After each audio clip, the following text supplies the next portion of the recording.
Welcome to The Explainer. We've all seen it lining the shelves at the grocery store. Vitamin water. It's super colorful, it's got vitamin right in the name, and it just feels like a healthy choice, right?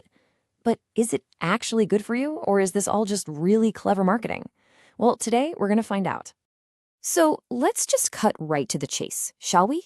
Is your vitamin drink basically just candy in disguise? When you grab one of these bottles, what are you actually drinking? Okay, to really get this, we have to start at the beginning. Let's talk about the healthy hydration promise. What was the marketing magic that made this drink so incredibly popular in the first place? The idea behind it was kind of brilliant. Glacia launched it as this healthier choice compared to sodas and juices. The pitch was simple. You get the hydration of water, but with a bunch of yummy flavors and, of course, added vitamins. It's no wonder it just blew up, and eventually, the Coca-Cola company swooped in and bought it, which is why you see it everywhere on the planet now. All right, so that's the marketing story. But now, let's do the one thing most of us, let's be honest, almost never do. Let's flip that bottle around and actually decode the nutrition label. So, before I just give you the answer, take a quick guess. Seriously, right now. How much sugar do you think is in just one of these bottles? You got a number in your head? Okay. For a lot of the most popular flavors, you're looking at around 27 grams. Let that sink in. 27 grams of sugar in what's supposed to be a healthy drink. Wow. So, how much is 27 grams of sugar really? Let's put that into perspective. A typical frosted donut has about 15 grams of sugar. So yeah, you're drinking almost double the sugar of a donut. You might think you're making a healthy choice, but you're actually getting a way bigger sugar hit. And it's not just about the sugar. So what else is in there? Well, you've got about 120 calories per bottle, and yes, you do get the vitamins, often more than 100% of your daily vitamin C and B vitamins. But some kinds also have stuff like artificial colors and flavors, so it's a mixed bag for sure. Okay, so now we have the facts from the label. Let's put the marketing claims head to head with the reality of what's inside the bottle. This is where it gets really interesting. Just look at this comparison. It really tells the whole story. On one end, you have plain water with 0 grams of sugar. On the other end, a can of Coca-Cola with about 39 grams. And where does vitamin water sit? Well, with its 27 grams, it's a lot closer to the soda than it is to the water, isn't it? And this big gap between the healthy marketing and the sugary reality, it actually got the company into some hot water. Coca-Cola has had to settle lawsuits right here in the US that basically challenge their health claims, calling them misleading.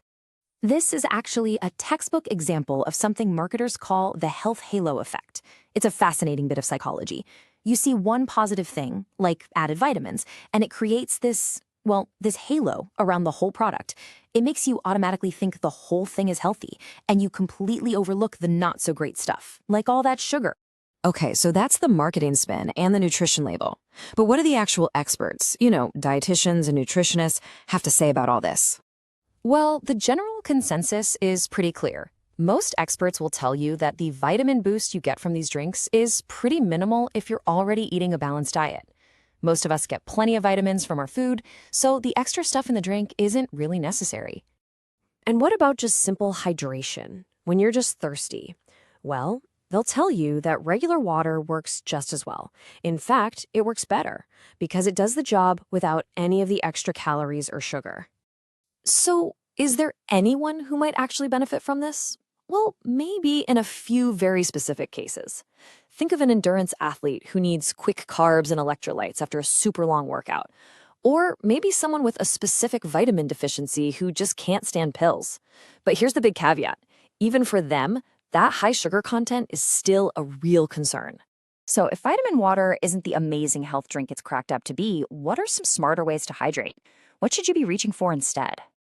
It's actually super simple. Here's a healthier plan. First, just prioritize plain old water. Make it your main source of hydration all day long. If you think water is boring, hey, I get it. Infuse it with some natural flavor. Add lemon, lime, mint, some berries, whatever you like. And for your vitamins and minerals, just eat your nutrients. Get them from whole foods like fruits and vegetables. So what's the final takeaway here? I think it's all about how we think about this drink. We need to treat it like a treat, not a health drink. See it as an occasional, flavored alternative to soda, maybe. but it's definitely not a daily necessity for hydration or for getting your vitamins. And that brings us to our final question for you. Now that you know the facts, now that you know what's really in the bottle, will you change what you drink?